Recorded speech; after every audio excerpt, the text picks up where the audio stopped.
Session 15, 5 Keys to Goal Setting. We started this seminar asking the question, why is it that some people are more successful than others?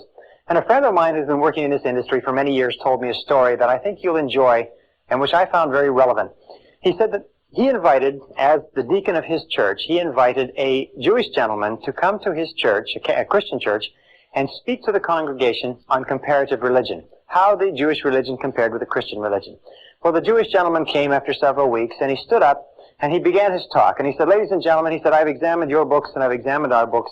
He said, I've examined your basic teachings, and I've examined our basic teachings, and I've come to this conclusion. He said, the Bible and the Talmud and all of our books say that the two great rules of life are to love God and to love your neighbor as yourself. He said, ladies and gentlemen, all else is commentary.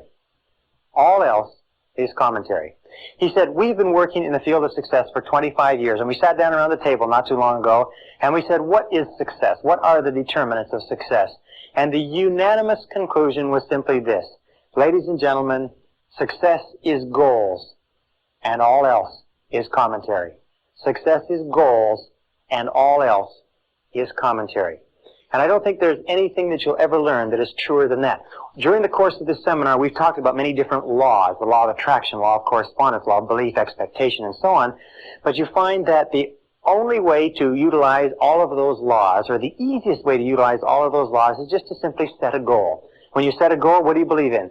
A goal. What do you expect to happen? A goal. What do you attract into your life? People and circumstances in harmony with your goal. What does the law of correspondence affect? Your outer world will harmonize with your inner world with your goal. What do you concentrate on? Your goal. What do you plant in your subconscious? Your goal. What do you use for the law of substitution? A goal. A goal makes it possible for you to bring to bear all the laws of the universe to help to make you successful without even thinking about any of the laws. That's why in every single study of successful men and women, you find intense goal orientation. And yet even knowing that success is dependent upon goals, crucially dependent upon goals, we find that less than 5% of the population have goals at all. I once wrote a paper or an article for a newspaper, and the quote they pulled out of the newspaper was, those who do not have goals are condemned forever to work for those who do. If you don't have goals for your life, you are condemned forever to help other people achieve their goals. In fact, in 1953, one of the famous studies, in 1953 at Yale University, they did a survey amongst the graduating class of seniors, and they asked them, amongst other questions, do you have goals and have you made plans for their accomplishment? They found that only 3% of the graduating seniors of one of the most favored classes that ever graduated from an Ivy League college in America had goals. Well, they went back in 1973, 20 years later, and they asked them, amongst other things, how much money are you worth today versus how much you were worth in 1953? And they found that the 3% who had set goals at the beginning of their careers were worth more in financial terms than the entire other 97% put together. Now, this is a phenomenal accomplishment, but it is not unusual. As a matter of fact, every statistic that I've looked at in studying goal setting, and I have been a fanatic on the subject of goal setting for years, shows that only 3%, 1 in 30, has clear, specific, written goals with action plans for their accomplishment. Now, let me say this, is that the ability to set goals and the ability to make action plans for their accomplishment is the master skill of success. It is the master skill. It is the most important single skill that you can ever learn. And through the course of what we're going to talk about now, if you can learn to set and accomplish one major goal, it can be the most important thing that you ever discover. More important than math, more important than science, more important than computer technology, more important than sales skills is the ability to set goals. Because once you have set goals, you trigger in percent of the population has either a vague idea of what they want or no idea at all. And by the time this session is over, I'm sure that will be changed a little bit for you. Setting goals is the master skill of success. I think that goal setting should be taught in kindergarten and first grade and second grade, right up to every single year of school. There should be some module and some process of teaching young people to set goals. It would guarantee greater success, faster and easier in life than any other single skill that a person can develop. No matter how old you are, no matter where you are today, the sooner you learn to develop the master skill of success by practice and repetition over and over again until you become completely focused as a goal-achieving human being, the sooner you learn it, the faster you will accomplish great things in your life. Now, an interesting point. Each of us has what we call a failure mechanism in life.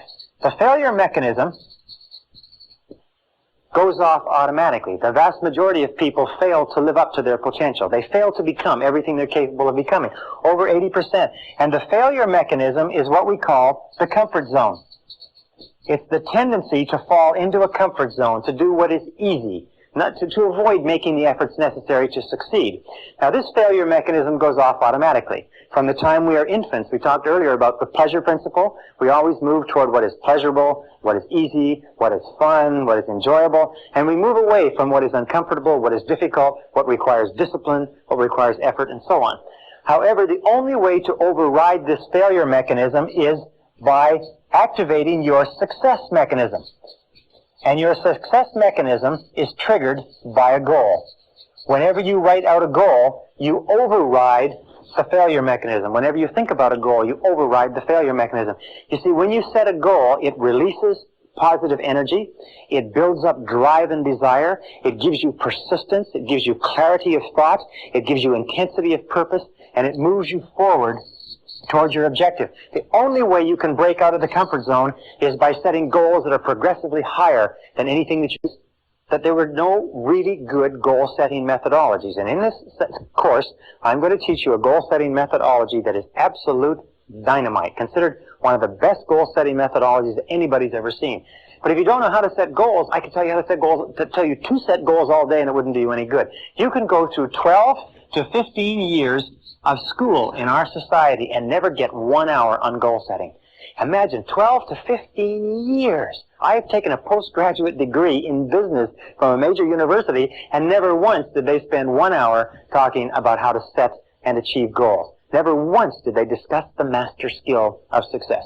Well, after this course, you're going to know how to set goals. So that won't be a problem. Now, the third reason why people don't set goals, and this is in order of increasing importance, is fear of rejection. The fear of rejection, as we talked about before. One of the most profound and powerful fears in our life is the fear of being criticized or ridiculed by other people. And every one of us, as children, when we were young, we said, I want to do this, I want to be a fireman, I want to go here, I want to go there. And we had somebody say, that's stupid, or you can't accomplish that, or don't be silly, or you're too small, and so on. And what we learned at a very early age is that if we talked about a goal or something that we wanted that was bigger than we were, the most important people in our lives would ridicule us and would criticize us and make us feel bad and small. So unconsciously we made a decision, if you want to get along, you've got to go along, so we don't talk about our goals. That way nobody criticizes us. Now, as adults, we fall into the trap, an unconscious habit, we fall into the trap of not setting goals at all, and not talking about goals and not thinking about goals, then nobody can criticize you. And I will tell you this, that 80-90% of the people around you, if you decide you're going to do anything from finding a new parking spot to finding a new job or a new marriage, they will tell you that it can't be done. They'll tell you all the reasons, and they'll line them up, and they'll try to discourage you from doing anything different than you're doing. So here's the key. Keep your goals confidential. Keep goals confidential. Don't discuss your goals with anybody, except that the great majority of people are threatened by anybody who has a goal. They're worried. It makes them feel inferior and inadequate because they don't have goals of their own. So only discuss your goals with people who also have goals of their own. Discuss them with the people close to you whose help you need to accomplish them, but just don't discuss your goals with people at random, and don't give them a chance to shoot the goals down. Now, the fourth reason why people don't set goals. This is the top of the list. This is the worst of all. It's our old friend, our old enemy, if you like, fear of failure. The fear of failure is the number one reason why people fail in adult life. The fear of failure, the fear that I can't. I might lose my money. I might lose my time. I might lose my investment. I can't. It causes us to become tense and stressed. It causes our heart to pound and our stomach to churn. This fear of failure is the number one reason why people underachieve and fail in life. is because the fear of failure holds them back from or disadvantage. As Napoleon Hill said in his book, there's a valuable lesson, an opportunity, or a benefit that you can find if you look for it. That successful people, leaders, are people who never use the word failure. They never think of the word failure. Thomas J. Watson, the founder of IBM, was once asked by a young man, he said, "Mr. Watson, what can I do to be more successful?" And Watson said without hesitating, he said, "Double your failure rate." Double your failure rate. Why? It's because, let me put this down. It's because if you look at the life stories of successful men and women, if you look at the life story of a person like Thomas Edison, one of the greatest failures in history. Thomas Edison, in the course of his lifetime, patented 1,052 devices at the U.S. Patent Office. Over 1,000 of those devices were actually turned into commercial products that made enormous amounts of money. Watson, or Edison, was also the greatest failure in the history of invention. He failed 17,000 times to come up with a plant that from which our life is getting worse and deteriorating. That just happens to be the fact. However, when we set goals, we can control the direction of change. And controlling the direction of change is the key to our success. So that everything that happens in our life is goal-directed. It is towards something that we want. It is toward improvement. It is in the direction of our highest ideals rather than random. See, nobody fears change if it's in the direction of something that they want. The only change that we fear is change that leaves us worse off than we were before. Now, this brings us to our second key concept in goal setting. It's what we call the area of excellence. Now, the area of excellence concept is very simple. What it says is that everybody has talents that rotate around the average. These are average talents. So we are better at cooking, worse at math, better at communicating, worse at selling, better at speaking, worse at history, and so on. We all have talents, but it also says that every one of us has talents somewhere. What absorbs your attention completely? When you're working at it, when you're thinking about it, when you're reading about it, it absorbs your attention completely. Attention, interest, and absorption are the three keys to finding your area of excellence. And one of the most important responsibilities of adult life is to find your area of excellence. Because until you do that and commit yourself to it, you will never achieve your full potential. And everybody has an area of excellence. Now, the next key, number 3, area of excellence is number 2. Next key is what we call the acres of diamonds. And the acres of diamonds theory comes from a story about an old farmer who went off seeking diamonds in Africa, sold his farm, wrapped up everything, went off seeking diamonds, ran out of money, and finally died, poor, impoverished, and alone. And meanwhile, back on his farm, the new owner went out and discovered some of the biggest diamonds in history. The Acres of Diamonds philosophy says that under your own feet, right now, in almost all cases, is everything that you're looking for. Right now, contained within your own talents, your own ability, key areas. Number 1 is you need personal and family goals. Now, your personal and family goals are the goals that, more than anything else, determine the quality of your emotional life, determine how good you feel about yourself and life. And your personal and family goals, you need about 3 to 5. These are the reasons why. These are the why of your life. This is why you're alive in the first place, which is to achieve a life that is significant and important and pleasurable to you. And you must never sacrifice these for anything else. The second set of goals are business and career goals. Now, your business and career goals are the way that you earn the wherewithal. They're the way that you fulfill your potential as a productive member of society. They're the way you make a contribution. These are the what goals. But remember, these are not as important as the why. The natural tendency for us, if we're not careful, is we get so caught up in the what, the business and career goals, that we forget the personal and family, which are the reasons why we started in the first place. And you need 3 to 5 goals in the business and career area. And number 3 in your life. Now, it doesn't mean you can't have several goals. You can have 10 to 15 goals going. You can have 200 to 300 if you want. But you have to have one. If somebody were to wake you up in the middle of the night and give you a shake and say, "What is your major definite purpose?" you should be able to open your eyes and be able to tell them just like that. Your major definite purpose must be measurable. In other words, you can't have a major definite purpose to be happy. I had one woman come up to me and she said her major definite purpose was world peace. And I said, well, your major definite purpose, in order for it to have any meaning for you, in order for it to give purpose and direction to your life, has to be under your own control. It has to be measurable. It has to be specific. It has to be tangible. It has to be something that you can do or have or be. It has to be something that when you've accomplished it, you can look at it and say, here it is, it's achieved. It can't be something nebulous, because setting a big, broad, unbounded goal is a way that we trick ourselves into setting no goal. Guys, here it is. Question number 1 is, what are your 5 basic values in life? What 5 things do you value most in life? Number 1 question. You have 60 seconds to answer this question. It's counting right now.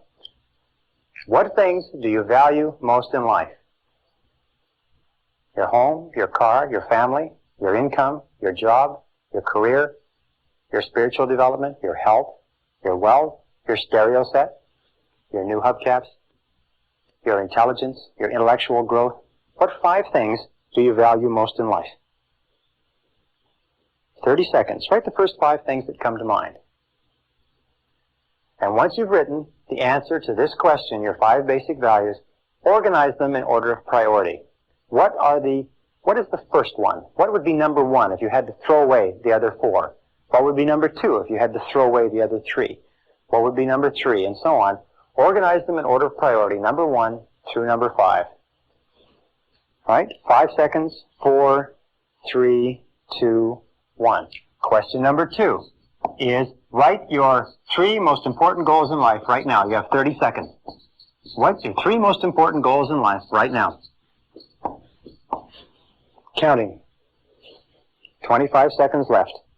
Write the first 3 goals that pop into your mind. If you can't think of anything else, write money, money, money. But write the first 3 goals that pop into mind, quickly. Okay, 10 seconds. This is an easy question. 5, 4, 3, 2, 1. Question number 3. You have 1 minute. What would you do, how would you spend your time if you found today that you only had 6 months to live? How would you spend the last 6 months of your life if you only had 6 months to live?